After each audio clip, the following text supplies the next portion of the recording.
Voltou Jesus a ensinar à beira-mar e reuniu-se numerosa multidão a ele, de modo que entrou num barco, onde se assentou, afastando-se da praia. E todo o povo estava à beira-mar na praia. Assim lhes ensinava muitas coisas por parábolas no decorrer do seu doutrinamento. Ouvi, eis que saiu o semeador a semear. E, ao semear, uma parte caiu à beira do caminho, e vieram as aves e a comeram. Agora os versículos 14 e 15. O semeador semeia a palavra. São estes os da beira do caminho, onde a palavra é semeada. E enquanto a ouvem, logo vem Satanás e tira a palavra semeada neles. Um bocado de tempo atrás, irmãos, eu consegui realizar um sonho. Eu tinha o desejo de pegar minha família, os meus filhos eram bem pequenos, enfiarem no carro e viajar. Mas primeiro que eu não tinha condição de fazer isso e segundo que eu não tinha para onde ir. Né? Até que surgiu uma oportunidade muito legal, que foi fazer um casamento em Dracena.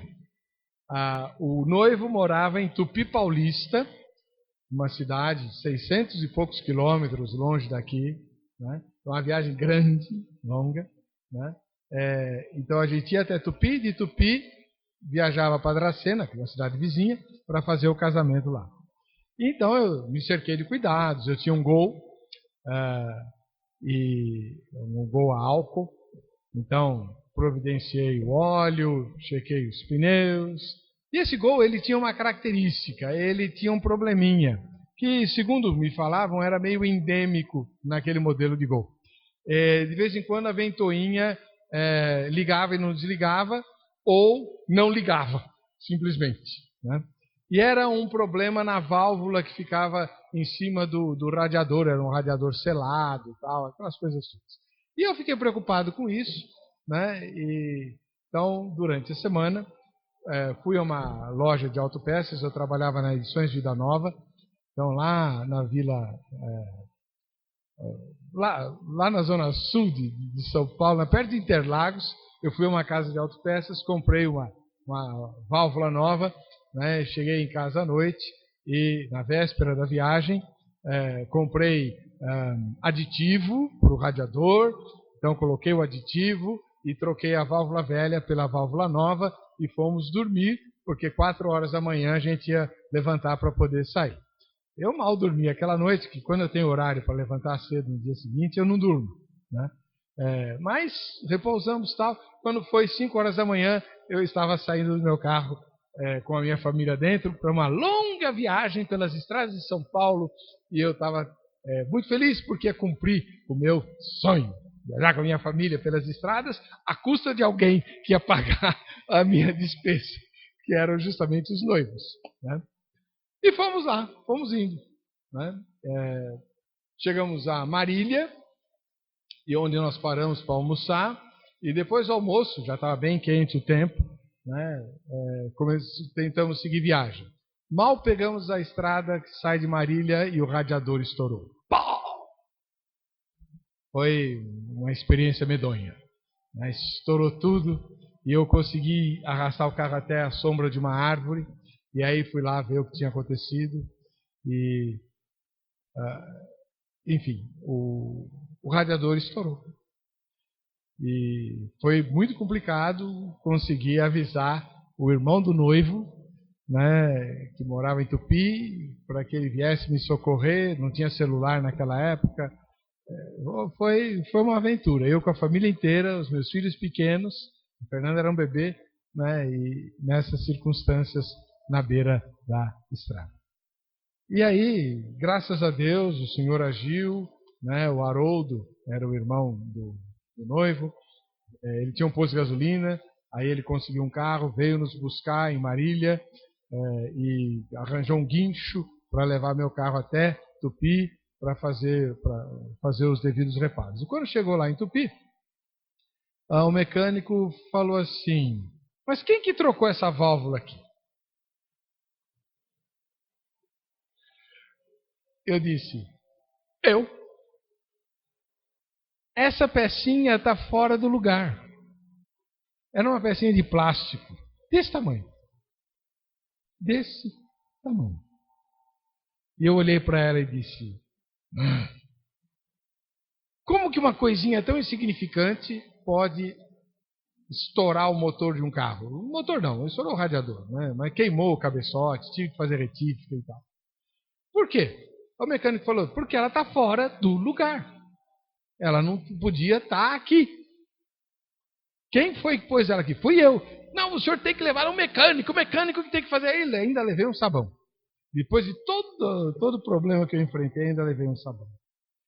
E eu descobri que a beira do caminho não é o melhor lugar para se ficar numa viagem. Né? Pode ser bonito. Aliás, o lugar lá era bonito, mas não era bom ficar ali. Beira do caminho serve apenas para a gente passar por ela. E coisas fora do lugar atrapalham a vida da gente. Quando o Senhor Jesus contou a parábola do semeador, que todos nós conhecemos de cor e salteado, ele tinha alguns objetivos.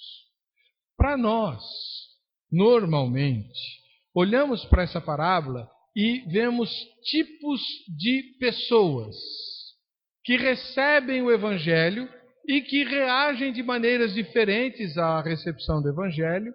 E um tipo específico, que é sempre o último, é que vai receber o Evangelho e produzir frutos. Os outros tipos todos, por razões diferentes, rejeitam o Evangelho e acabam se perdendo. Essa é a interpretação básica que damos à parábola. Mas Deus tem me incomodado, e não é de hoje, os irmãos sabem disso, de que talvez nós estejamos sendo muito simplistas ao entender o ensinamento do Senhor Jesus. Eu creio que ele queria que nós pensássemos um pouco mais nisso. O autor aos Hebreus, daqui a pouco nós vamos ler o texto, vai dizer que é muito perigosa a nossa situação de crentes que não apreendem a palavra de Deus. Nesse trecho da parábola que Jesus contou, ele fala da semente que ficou na beira do caminho. É possível que algumas atitudes que nós tomemos na vida, como cristãos, também nos coloquem à beira do caminho. Jesus é o caminho. Ele é que nos conduz a Deus. E nós temos músicas, hinos e passagens da Bíblia que falam que ele rasgou o véu porque ele quer que nós entremos pelo novo e vivo caminho. Não que fiquemos à beira do caminho. Não é para nós ficarmos parados. Essa semana eu me dei conta de que Jesus nos chama de luz. Vós sois a luz do mundo. E a gente sempre pensa que luz é aquilo que espanta as trevas. Mas não é só isso. A gente pensa que luz é aquilo que é visível de longe. Mas não é só isso. Luz é a coisa mais veloz do universo. Sabia? A luz nunca fica parada. A luz nunca fica estacionada. A luz é aquilo que anda a 300 mil quilômetros por segundo. É o objeto ou é a coisa, porque os cientistas nunca se definem se luz é matéria ou radiação. Né? Conheço um cientista que fala, segunda, quarta e sexta eu creio que ela é matéria, composta por fótons. Terças, quintas e sábados eu creio que ela é uma radiação e aos domingos eu não creio em nada. Né? Seja o que for a luz, ela não para. Ela é veloz. É a coisa mais veloz do universo. E Jesus nos comparou à luz. Ele não quer que nós fiquemos parados. Beira do caminho não é, nunca, de modo nenhum, lugar para um filho ou para uma filha de Deus permanecer em relação à fé. Mas o que é ficar à beira do caminho? Segundo o evangelista Mateus, na explicação que o Senhor Jesus Cristo dá aos que estão à beira do caminho, é não compreender. Jesus diz que a semente é a palavra, né? O evangelista Marcos fala isso, e aqueles que estão à beira do caminho são os que recebem a palavra e não a compreendem. Aí vem o diabo e arrebata essa palavra deles. Lucas vai usar o termo arrebatar, né? Vai roubar essa palavra porque ela não penetrou. São pessoas que não compreendem o Evangelho, né? Por isso é importante, amados, o nosso moto. Nós não queremos apenas ouvir o Evangelho, nós não queremos apenas receber a palavra, nós queremos compreendê-la. Não no sentido racional do termo, mas no sentido de que ela faça parte da nossa existência, alimente a nossa fé e modifique a nossa vida. Senão, ela vai ficar só na superfície e o inimigo vai arrebatar, vai tirá-la de nós. Aliás, esse é outro problema. Quando as nossas atitudes fazem de nós pessoas que ficam à beira do caminho da fé, nós nos tornamos pasto do diabo. Pasto do diabo. Jesus diz que a semente jogada à beirada do caminho, vem as aves do céu e comem. E ele interpreta as aves do céu como Satanás, que vai e rouba, tira, arrebata aquela palavra. O crente beira do caminho é o crente que vive cercado pelos poderes das trevas que fazem festa em cima dele, porque ele não recebe, não compreende a palavra de Deus. Se a palavra não penetra, é porque o solo é duro. Caminho é onde todo mundo passa, e o chão fica duro. A semente não pode penetrar ali, né? E se o solo é duro, é porque ele não foi preparado. A razão, irmãos, de nós termos corações duros é porque muitas vezes nós não queremos prepará-lo. Preparar o nosso coração, arar o nosso coração. Você já viu um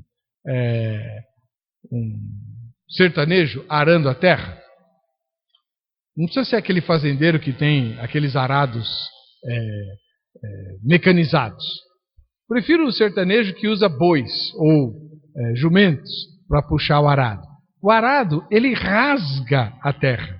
Ele rasga a terra. Para que a semente possa penetrar na terra fofa. Se a terra sentisse dor, aquele arado iria provocar dor. O nosso coração precisa ser arado. E para que ele amoleça, muitas vezes vai haver dor. Vai haver reclamação da nossa parte, porque vai nos incomodar. O arado incomoda a terra, mas para que a terra fique fofa é preciso esse incômodo. E nós precisamos nos permitir preparar o nosso coração para receber a palavra. O Salmo 95, que nós lemos há poucas semanas aqui na abertura do culto, ele alerta o povo de Deus para que não endureça o coração. Amados, essa advertência é assim muito forte, é muito chocante. Como assim, povo de Deus, endureceu o coração? Se o povo de Deus é de Deus, não tem coração duro. Mas o salmista diz, olha, quando vocês ouvirem a voz do Senhor, não endureçam o coração. Como aconteceu em Massá e em Meribá, né? Ele até menciona esse episódio. O autor de Hebreus, fazendo eco com esse salmo, no capítulo 3, depois de falar exatamente o que o Salmo diz, ele diz no versículo 12 e 13, tende cuidado, irmãos. Hebreus está falando com crentes. Tende cuidado, irmãos. Jamais aconteça haver em qualquer de vós perverso coração de incredulidade que vos afaste do Deus vivo. Pelo contrário, exortai-vos mutuamente cada dia durante o tempo que se chama hoje, a fim de que nenhum de vós seja endurecido pelo engano do pecado. Queridos e amados irmãos, como assim? É assim. É possível um crente endurecer o coração? É possível um crente desenvolver um coração perverso de incredulidade? Está escrito aqui. É a palavra de Deus que está falando, e a palavra de Deus é a espada que penetra, que vai muito mais fundo do que o coração. É preciso vigiar. Quando Jesus diz a semente é lançada, e a semente é a palavra, mas ela cai na beira do caminho, ele está falando, olha, não sejam pessoas que se permitem ficar à beira do caminho. Não sejam crentes que permitam que a palavra fique à beira do caminho, à disposição do roubo de Satanás, exposta para que o diabo leve embora. Queridos e amados irmãos, quantas vezes Deus fala, repete, fala conosco, prega, bate, mas nós nos endurecemos e aquela palavra fica fora e some. Para de nos incomodar, nunca mais nos lembramos dela, nos esquecemos desse ensinamento e amanhã isso pode ser muito tarde, pode nos fazer muita falta, porque a palavra não é jogada à toa. A palavra de Deus diz que a mensagem que Ele nos dá tem sempre um objetivo. Dói na minha alma imaginar um quadro dos evangelhos. Dói na minha alma imaginar o Senhor Jesus se aproximando de Jerusalém e do alto, olhando para a cidade, se emocionar, ir às lágrimas e chorando dizer: Jerusalém, Jerusalém, que matas os profetas e que apedrejas os que te foram enviados. Quantas vezes eu quis reunir vocês como a galinha reúne os pintinhos debaixo das asas, mas vós não quisestes. A dor que Jesus sentiu. Agora você pode imaginar o mesmo Deus, o mesmo Jesus dizendo: Heber, quantas vezes, Heber, eu falei com você, eu mandei recados, eu mandei mensagens, eu mandei exortações, eu disse e você rejeitou as minhas palavras. Ele pode fazer isso, porque nós endurecemos o nosso coração e deixamos a palavra fora, à beira do caminho, ela está lá, até que o diabo leve embora. Ela não foi jogada ali para ficar à beira do caminho, ela foi jogada lá para produzir resultados.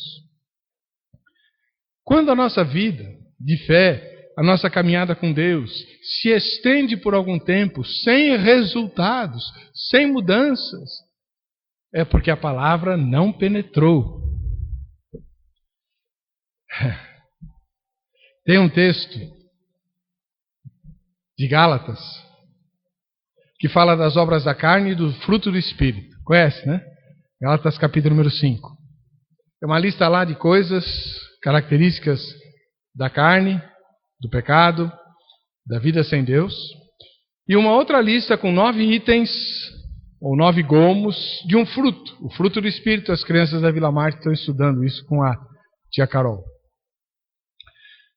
Quando você compara as duas listas, use-as como um scanner da sua alma, do seu coração.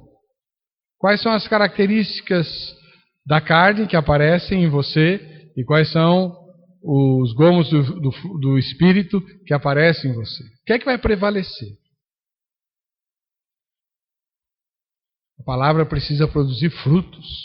Se ela não produz frutos, é porque ela não penetrou, é porque eu não a apreendi. Como é que a gente endurece o coração? Não dando ouvidos àquilo que Deus diz. Mas você vai falar assim, isso a gente não faz. Veja bem, irmãos, uma coisa é eu fechar meu coração para a mensagem do Evangelho. Olha, você é pecador, você vai para o inferno, Jesus morreu na cruz no seu lugar, se você não se arrepender, você vai para a perdição eterna, mas Jesus deu a sua vida por você, porque Ele te ama e tal. Uma coisa é eu tapar os ouvidos e não querer ouvir o Evangelho, porque eu não quero mudar a minha vida, eu quero continuar fazendo tudo que não presta. Esse é o perdido clássico, o ímpio clássico. Mas os crentes que se arrependeram, que se converteram, que entregaram a vida a Jesus, que frequentam a igreja, que assistem à escola dominical, que leem a Bíblia, que fazem oração, que entregam seus dízimos, estão fora desse grupo? Não. Nós também podemos endurecer o coração. O autor dos Hebreus acaba de falar isso. Jamais aconteça haver de qualquer de vós perverso coração de incredulidade que vos afaste o Deus vivo. Pelo contrário, exortai-vos mutuamente cada dia, todo dia, não é só todo domingo, para que a gente vigie e não deixe esse coração pervertido nascer dentro de nós. Mas como é que a gente faz isso na prática? Olha, existem coisas que a Bíblia ensina que a gente gosta. E existem outras que a gente não gosta. Às vezes nem concorda. O que a gente faz? Com as que a gente não gosta e com as que a gente não concorda, a gente faz de conta que ela não existe, né? A gente faz que nem a galinha, cisca para lá, joga ela para lá. Essa semente fica fora, vai ficar na beira do caminho, não vai penetrar na minha vida. Né? Algumas delas a gente tem falado aqui. Por exemplo, vamos pegar um exemplo comum. A Bíblia fala assim: deixa ir, abandona o furor. Né? Esse é um versículo que me incomoda profundamente. Todos eles que eu vou citar aqui são meus, tá? Exemplos meus, de brigas que Deus tem tido comigo porque a palavra não quer penetrar no meu coração. Não é que ela não quer penetrar, eu é que não quero que ela penetre, né? Eu fico endurecido. Como assim deixa ir, abandona o furor? Quer dizer que o mundo vai me ver como um banana, como um tonto, um capacho. Eu estou no meu direito. Eu posso sim ficar irado, revoltado, bravo, sei lá o quê, fazer protesto. Né? Vou eu e mais 3 pessoas fechar uma Paulista. E o duro é que a polícia vai lá e me dá proteção para eu e mais 3 fechar a Paulista. É ridículo isso. Mas enfim. O que a Bíblia diz? Deixa a ira. Abandona o furor, certamente isso te acabará mal.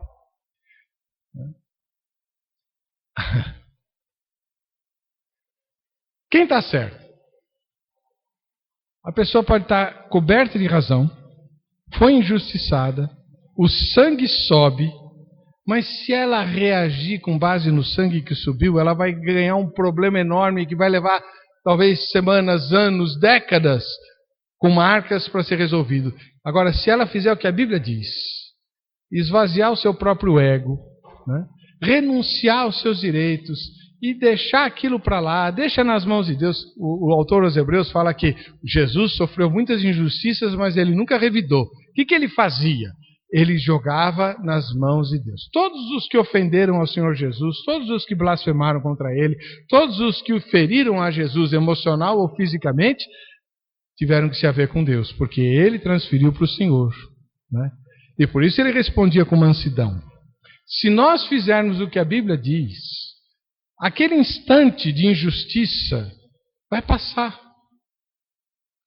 Muitas vezes as coisas, por exemplo, acontecem no trânsito. Eu sou profundamente injustiçado no trânsito. Tenho todo o direito de ficar bravo, esbravejar, brigar e tal.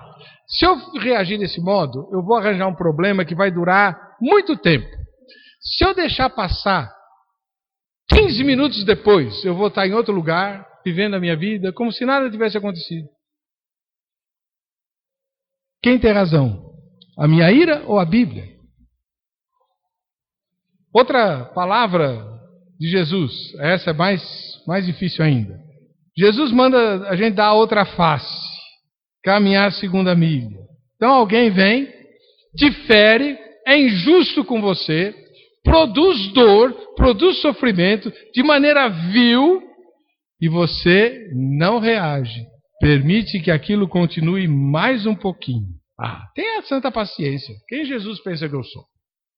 Pois é. Mas ele ensinou isso. Né? Não sou capaz de ninguém para ficar sofrendo isso. Não somos mesmo. Mas quando Jesus propõe essas soluções, sempre num ambiente de conflito, de guerra, de briga, de confronto, a melhor solução é aquela que ele apresenta.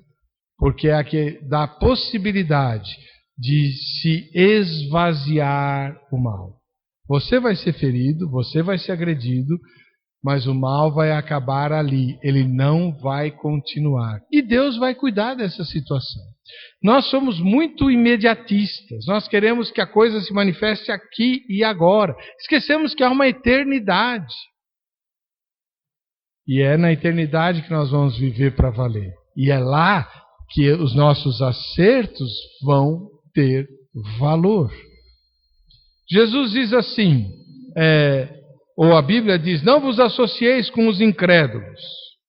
Toma cuidado com as suas amizades, com as ligações, com as pessoas com quem você planeja casar, né? O tal do jugo desigual. Né? Aí a gente diz, mas também isso é muito radical. Na igreja ninguém é santo. Na igreja, e não é mesmo. Na igreja ninguém é santo. Não é mesmo. Então eu vou me associar com alguém lá de fora. Siga as instruções da palavra. Eu estou usando esses exemplos, irmãos, apenas para mostrar que há coisas na Bíblia com as quais nós não concordamos 100%, das quais nós não gostamos, né? Aquela história de submissão, né? Ou, por exemplo, a Bíblia é muito chata com relação à vigilância, em relação à impureza, à lascívia, né?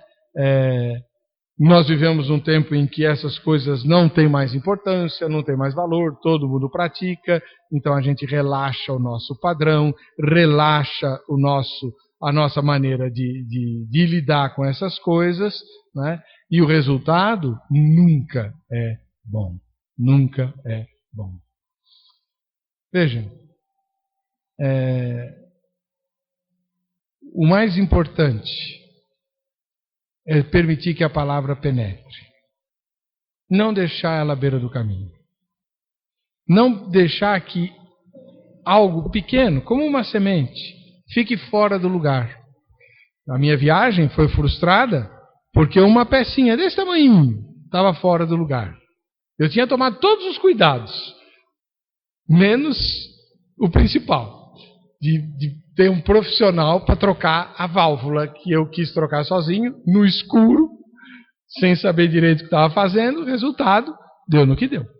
Mas as minhas intenções eram as melhores possíveis. Deus sabe disso. Intenção não resolve nada. A partir de hoje, quando você receber uma palavra de Deus, não a deixe na beira do caminho. Mesmo que você não goste, não concorde, mesmo que a reação seja ruim, deixe ela penetrar. Se for difícil, como muitas vezes ora a Deus: Senhor, Tu conheces meu coração, Tu sabes como ele está duro, não quero isso. Então, ara o meu coração. Eu sei que vai doer, mas quebranta, rasga, deixa essa palavra penetrar, porque eu sei que quando ela penetrar, ela vai produzir frutos, resultados. E eu não quero ficar infrutífero, infrutífera, inútil à beira do caminho. Que o Senhor nos abençoe.